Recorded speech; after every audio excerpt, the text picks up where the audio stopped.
Hello നമസ്കാരം. അപ്പോൾ ഇന്നത്തെ സ്റ്റോറിയിലേക്ക് എല്ലാവർക്കും സ്വാഗതം കേട്ടോ. അങ്ങനെ വൈജയന്തി ഇങ്ങനെ പുകഴ്ത്തി പറയട്ടോ, ജയമേഡത്തെ കണ്ടു കഴിഞ്ഞാൽ അന്നത്തെ ദിവസം ഭയങ്കര പോസിറ്റീവാണ്.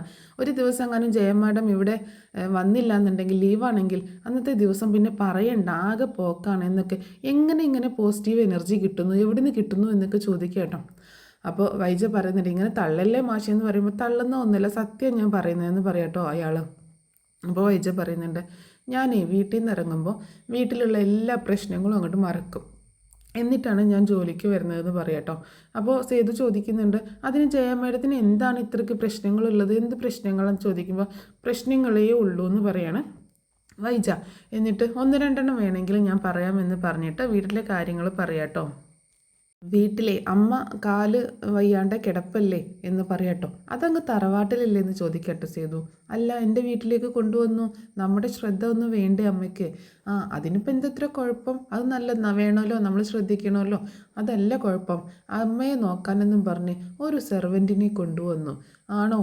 സെർവൻ്റ് ആണെങ്കിലേ തീരെ ചെറുപ്പം. പിന്നെ വേറെ എന്തെങ്കിലും പ്രശ്നങ്ങൾ വേണോ? അത് ഭയങ്കര പ്രശ്നമാണെന്ന് പറയട്ടോ സേതു. സെർവൻറ്റിനെ കണ്ട സെർവൻ്റാന്ന് തോന്നണ്ടേ, ഇതങ്ങനെയില്ല എന്ന് പറയണേ. അത് ശരിയാണ്, സെർവൻറ്റിനെ കണ്ട അങ്ങനെ തോന്നുന്നില്ല എന്നുണ്ടെങ്കിൽ ഭയങ്കര പ്രശ്നമാണ് എന്ന് പറയട്ടോ സേതു. ഞാൻ വിചാരിക്കുന്നത് അമ്മയുടെ കാല് സുഖപ്പെട്ട് കഴിഞ്ഞാൽ അവളെ അങ്ങ് പറഞ്ഞയക്കാമെന്നാ എന്ന് പറയണം. അതേതായാലും നന്നായി, നമ്മളെന്തിനാ വെറുതെ ഓരോ തലവേദന എടുത്ത് തലയിൽ വെക്കുന്നതെന്ന് ചോദിക്കുകയാണ് സേതു. വൈജയുടെ മനസ്സിൽ വിഷം കുത്തി വെക്കുക കേട്ടോ സീതു. കാരണം ഈ ഓരോ ഭർത്താക്കന്മാർക്കും ഓരോ വിചാരമുണ്ട്. എന്താണെന്ന് വെച്ചാൽ നമുക്ക് കിട്ടിയ ഭാര്യ പോരാ, അത് ശരിയാവത്തില്ല, അങ്ങനെയുള്ള കുറച്ച് മൈനസ് പോയിന്റുകളൊക്കെ അവർ കണ്ടെത്തും. സ്വന്തം ഭാര്യയെ കുറ്റം പറഞ്ഞുകൊണ്ടാണ് അയാൾ പറയുന്നത്. പിന്നെ അയാൾ പറയാട്ടോ, അതുപോലെ ഇങ്ങനെയുള്ള സെർവൻസിന് എന്തെങ്കിലും ടിപ്സോ മറ്റോ കിട്ടിക്കഴിഞ്ഞാൽ അവർ വേണ്ടാന്ന് വെക്കുമോ? ഇല്ലല്ലോ. അപ്പോൾ ഒന്ന് സൂക്ഷിക്കുന്നത് നല്ലതാണ് എന്ന് പറയാട്ടോ. വൈജയന്തി ആകെ ധർമ്മസങ്കടത്തിലാവും, വൈജയന്തിക്ക് ആകെ ടെൻഷനാവും കേട്ടോ അങ്ങനെ ഓരോന്ന് ആലോചിച്ചിട്ട്.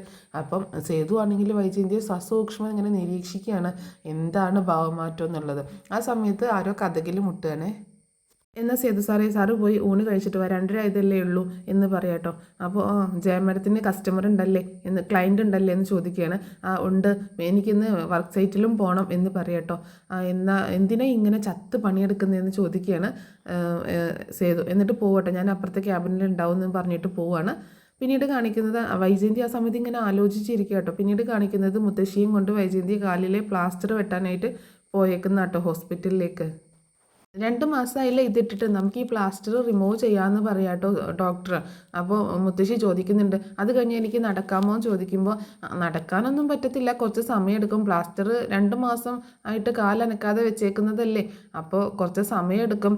പിന്നെ മുട്ടിന് താഴേക്ക് ചെറുതായിട്ടൊരു പ്ലാസ്റ്റർ ഇടേണ്ടി വരും, കാരണം ഇത്രയും നാൾ ഇട്ട് വെച്ചുകൊണ്ടിരുന്നതല്ലേ, കാലും മടക്കാനും നിവർത്താനൊക്കെ പറ്റുമെന്ന് അറിയണം.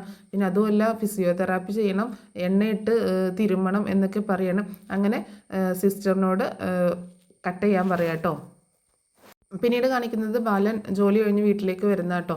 അപ്പോൾ വൈജയന്തിയോട് ചോദിക്കുന്നുണ്ട്, അമ്മയെ ഹോസ്പിറ്റലിൽ കൊണ്ടുപോയോ എന്ന് പറയുമ്പോൾ കൊണ്ടുപോയി എന്ന് പറയണം. എന്നിട്ട് പ്ലാസ്റ്റർ കട്ട് ചെയ്തോന്ന് ചോദിക്കുകയാണ്. കട്ട് ചെയ്തു എന്ന് പറയാം കേട്ടോ.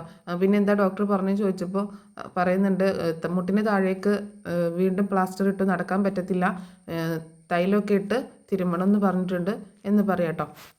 പിന്നീട് കാണിക്കുന്നത് അലീന മുത്തശ്ശിയെ റൂമിൽ നിന്ന് പുറത്തേക്ക് വീൽ ചെയറിൽ ഇരുത്തിക്കൊണ്ട് വരുന്ന കേട്ടോ. മുത്തശ്ശിക്ക് ഭയങ്കര സന്തോഷമാണ്. അങ്ങനെ മുത്തശ്ശിയെ ഡൈനിങ് ഹാളിലേക്ക് കൊണ്ടുവരുന്ന സമയത്ത് വൈജയന്തി അവിടെ ഇരുന്ന് ഊണ് കഴിക്കുന്നുണ്ട്.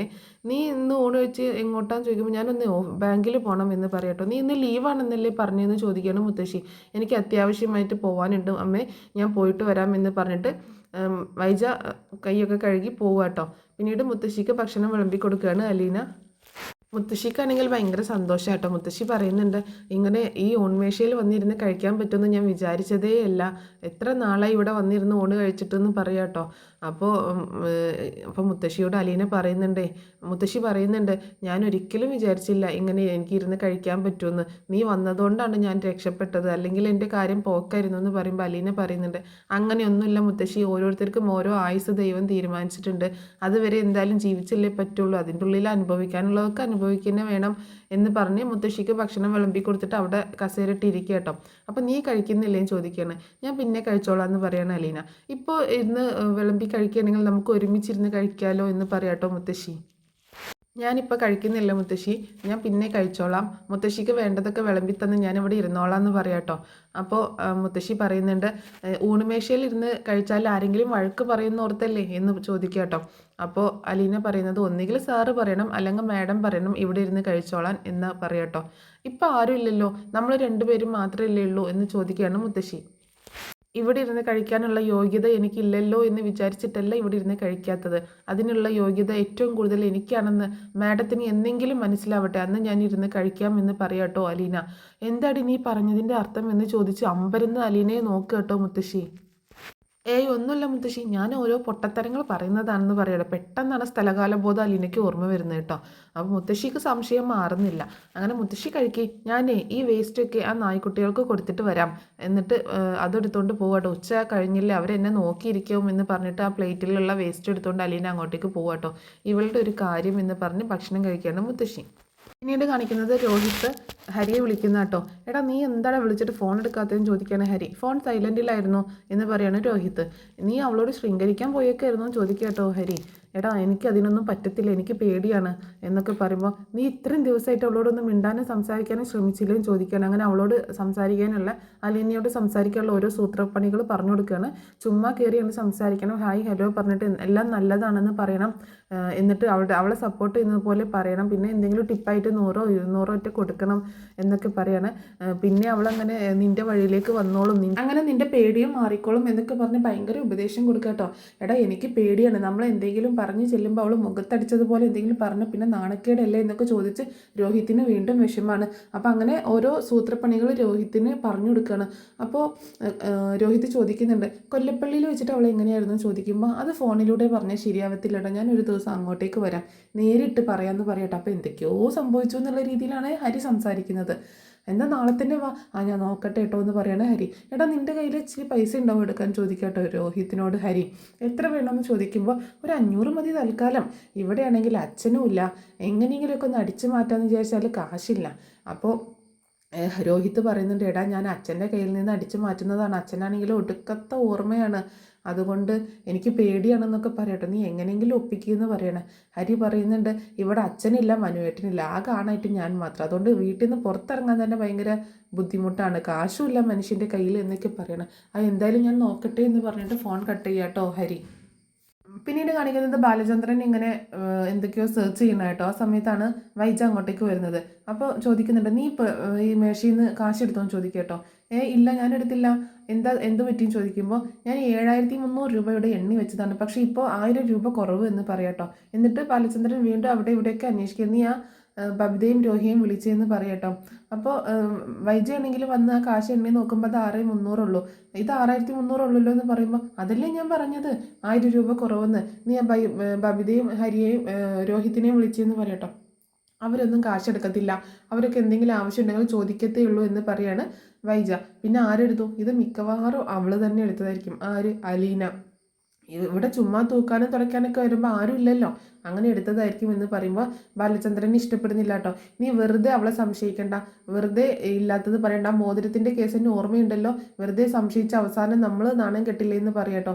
അപ്പോൾ വൈജ പറയുന്നത്, എനിക്ക് ഇപ്പോഴും സംശയം മാറിയിട്ടില്ല എന്ന് പറയട്ടോ. അതെന്താന്ന് ചോദിക്കുമ്പോൾ, അവളെ എടുത്തിട്ട് പിടിക്കപ്പെടുന്നതായപ്പോൾ അവസാനം എൻ്റെ പേഴ്സിൽ കൊണ്ടുവന്ന് വെച്ചതാണെങ്കിലോ എന്ന് പറയാണ് വൈജയന്തി. ബാലചന്ദ്രൻ പറയുന്നത്, ഇത്രയും വളഞ്ഞ ബുദ്ധി നിനക്ക് മാത്രമേ കാണത്തുള്ളൂ, നീ എന്തായാലും ബബിതയും രോഹിയും വിളിക്കുകയെന്ന് പറയാട്ടോ. അങ്ങനെ വൈജ അവരെ വിളിക്കാനായിട്ട് പോവുകയാണ്. പിന്നീട് ബാലചന്ദ്രൻ ഹോളിലേക്ക് രോഹിത്തെ ബബിതയെ എന്ന് വിളിച്ചുകൊണ്ട് ഇങ്ങനെ വരും കേട്ടോ. രോഹിത്താണെങ്കിൽ മുകളിൽ ടെൻഷൻ അടിച്ച് ഒന്ന് എത്തി നോക്കിയിട്ട് വീണ്ടും അകത്തേക്ക് തന്നെ പോവാണ്. രോഹിത്താണ് കാശ് എടുത്തിട്ടുള്ളത്. അങ്ങനെ ബബിത വരും കേട്ടോ. ബബിതയോട് ചോദിക്കുന്നുണ്ട്, നീ ഈ ഫോൺ കയ്യിൽ നിന്ന് താഴെ വെക്കത്തില്ല, ഏത് സമയം പിടിച്ചുകൊണ്ട് നടപ്പാണോ ചോദിക്കുകയാണ്. അത് അച്ഛ എന്ന് പറഞ്ഞ് നിൽക്കുമ്പോൾ, നീ എൻ്റെ പേഴ്സിൽ നിന്ന് 1000 രൂപ എടുത്തോ എന്ന് ചോദിക്കുകയാണ്. ഇല്ല അച്ഛ ഞാൻ എടുത്തില്ല, എന്തെങ്കിലും ആവശ്യമുണ്ടെങ്കിൽ നീ എടുത്തോ, എന്തിനാണെന്ന് പറഞ്ഞാൽ മതി എന്ന് പറയട്ടോ ബാലചന്ദ്രൻ. ഇല്ല അച്ഛ ഞാൻ എടുത്തില്ല എന്ന് പറയണം. വീണ്ടും രോഹിത്തിനെ വിളിക്കുക കേട്ടോ. അപ്പോൾ രോഹിത്ത് മുകളിൽ വരുന്നുണ്ട്. നീ കാശ് എടുത്തോടാന്ന് ചോദിക്കുമ്പോൾ, ഇല്ല അച്ഛ ഞാൻ എടുത്തില്ല. എടാ എടുക്കുമ്പോൾ പറഞ്ഞിട്ട് എടുക്കണമെന്ന് ഞാൻ പറഞ്ഞിട്ടുള്ളതല്ലേ എന്ന് ചോദിക്കുമ്പോൾ, ഇല്ല അച്ഛാ ഞാൻ എടുത്തില്ല എന്ന് തന്നെ പറയാട്ടോ.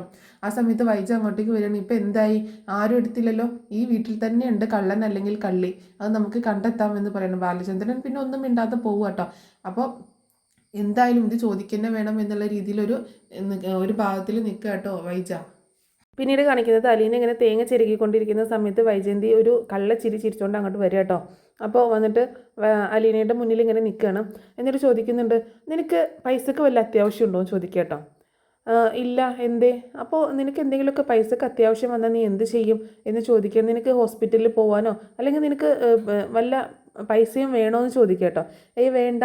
പിന്നെ നിനക്ക് വല്ല പുതിയ ചുരിദാറോ മറ്റോ വേണോ എന്ന് ചോദിക്കുക കേട്ടോ. അല്ല, വേണ്ടാന്ന് പറയട്ടോ. അപ്പോൾ നിനക്ക് എന്തെങ്കിലും പൈസക്ക് അത്യാവശ്യം വന്നാൽ നീ എന്ത് ചെയ്യും എന്ന് ചോദിക്കുക കേട്ടോ. അത്യാവശ്യത്തിന് പൈസ എൻ്റെ കയ്യിലുണ്ടെന്ന് പറയട്ടോ. അപ്പോൾ നിൻ്റെ കയ്യിൽ പൈസയുണ്ട്. അത്യാവശ്യത്തിന് പൈസയുണ്ട്. അപ്പോൾ നിനക്ക് എവിടെ നിന്നാണ് ഇത്രയും പൈസ എന്ന് ചോദിക്കുക കേട്ടോ. എത്രയുണ്ടെന്ന് ചോദിക്കുകയാണ്. അപ്പോൾ തന്നെ അലീനയ്ക്ക് എന്തോ ഒരു ഡൗട്ട് തോന്നുക കേട്ടോ.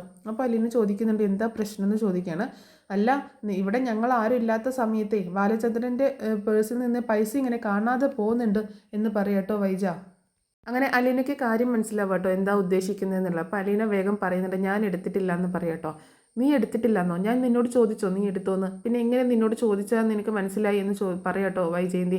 എനിക്ക് മനസ്സിലായി മാഡം എന്താ ഉദ്ദേശിക്കുന്നതെന്ന് പറയുമ്പോൾ, നീ എൻ്റെ മനസ്സിൽ കയറി കോപ്പി അടിക്കാനൊന്നും നോക്കണ്ട. എടുത്തതാണെങ്കിൽ ആ കാശ് തിരിച്ചു വെക്കാൻ നോക്കും. ഞങ്ങളാരും പ്രശ്നം ഉണ്ടാക്കുന്നില്ല. നീ ഒരു അത്യാവശ്യത്തിന് എടുത്തതായിട്ട് ഞങ്ങൾ കണക്കാക്കൂ എന്ന് പറയുമ്പോൾ, ഞാൻ എടുത്തിട്ടില്ല, അതിന് ഇന്നലല്ലേ തിരിച്ചു വെക്കാൻ പറ്റുള്ളൂ എന്ന് പറയാട്ടോ.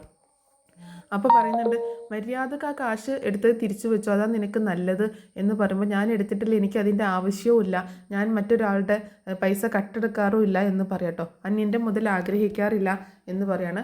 അത്യാവശ്യത്തിനുള്ള പൈസ എൻ്റെ കയ്യിലുണ്ട്, എനിക്ക് വലിയ ആവശ്യങ്ങളൊന്നുമില്ല എന്ന് തന്നെ അലീന പറയാട്ടോ. അപ്പോൾ അത് എടുത്തിട്ടുണ്ടെങ്കിൽ ഇപ്പോൾ തിരിച്ചു വെക്കുന്നതാണ് നിനക്ക് നല്ലത് എന്ന് പറയുമ്പോൾ വീണ്ടും അവളെ വഴക്ക് പറയുമ്പോൾ, മാഡത്തിൻ്റെ മക്കളാരെങ്കിലും എടുത്തതായിരിക്കും, ഞാൻ എടുത്തിട്ടില്ല എന്ന് പറയാട്ടോ. എൻ്റെ മക്കളെ നീ കള്ളിയാക്കാൻ നോക്കണ്ട, കള്ളനും കള്ളിയാക്കാൻ നോക്കണ്ട, അവരാരും എടുക്കത്തില്ല, അവർ നിന്നെപ്പോലെ അനാഥയല്ല, അച്ഛനും അമ്മയും ഇല്ലാത്ത ആൾക്കാരൊന്നും അല്ല എന്ന് പറഞ്ഞിട്ട് വീണ്ടും അവളിങ്ങനെ ഇകഴ്ത്തി സംസാരിക്കുക കേട്ടോ. ആവശ്യം വന്നാലേ അവർക്ക് ചോദിക്കാൻ അച്ഛനും അമ്മയും ഉണ്ട്, അവർക്ക് കട്ടെടുക്കേണ്ട ആവശ്യമൊന്നുമില്ല എന്ന് പറഞ്ഞ് ദേഷ്യപ്പെടുന്നു വൈജയന്തി. അലീനെ ആകെ വല്ലാതായി പോവാട്ടോ ആ സമയത്ത്. എന്നിട്ട് തൻ്റെ ജോലി ചെയ്തുകൊണ്ടിരിക്കുകയാണ്. എന്നിട്ട് വീണ്ടും വൈജയ് ഇങ്ങനെ നോക്കുന്നുണ്ട്. ആ സമയത്ത് വൈജയ് അവിടെ നിന്ന് മെല്ലെ തിരിഞ്ഞ് പോകാൻ നോക്കുകയാണേ. പിന്നീട് കാണിക്കുന്നത് രോഹിത്ത് ഇങ്ങനെ ലാപ്ടോപ്പിൽ എന്തോ ചെയ്തുകൊണ്ടിരിക്കുന്ന സമയത്ത് അലീന ടെറസിലേക്ക് തുണിയൊക്കെ എടുക്കാനായിട്ട് പോകുന്നത് കാണാം കേട്ടോ. പെട്ടെന്ന് രോഹിത്ത് അവിടെ നിന്ന് അങ്ങനെ മറഞ്ഞു നിന്നിട്ട് അവളെ വാച്ച് ചെയ്യണേ. അങ്ങനെ അലീന ഡ്രസ്സൊക്കെ എടുത്തിട്ട് പോകാൻ താഴേക്ക് ഇറങ്ങാൻ നിൽക്കുന്ന സമയത്ത് അതെ എന്നുള്ള രീതിയിൽ എന്തോ സംസാരിക്കാൻ എന്ന ഭാവത്തിൽ ഇങ്ങനെ പെട്ടെന്ന് അങ്ങോട്ടേക്ക് വരിക കേട്ടോ. പക്ഷെ ഒന്നും സംസാരിക്കാൻ കിട്ടുന്നില്ല കേട്ടോ രോഹിത്തിന്. അങ്ങനെ അലീന ഇങ്ങനെ സംശയത്തോട് കൂടിയിട്ട് അവനിങ്ങനെ നോക്കി നിൽക്കുകയാണ്. ഇത് കാണിച്ചുകൊണ്ടാട്ടോ ഇന്നത്തെ എപ്പിസോഡ് അവസാനിക്കുന്നത്.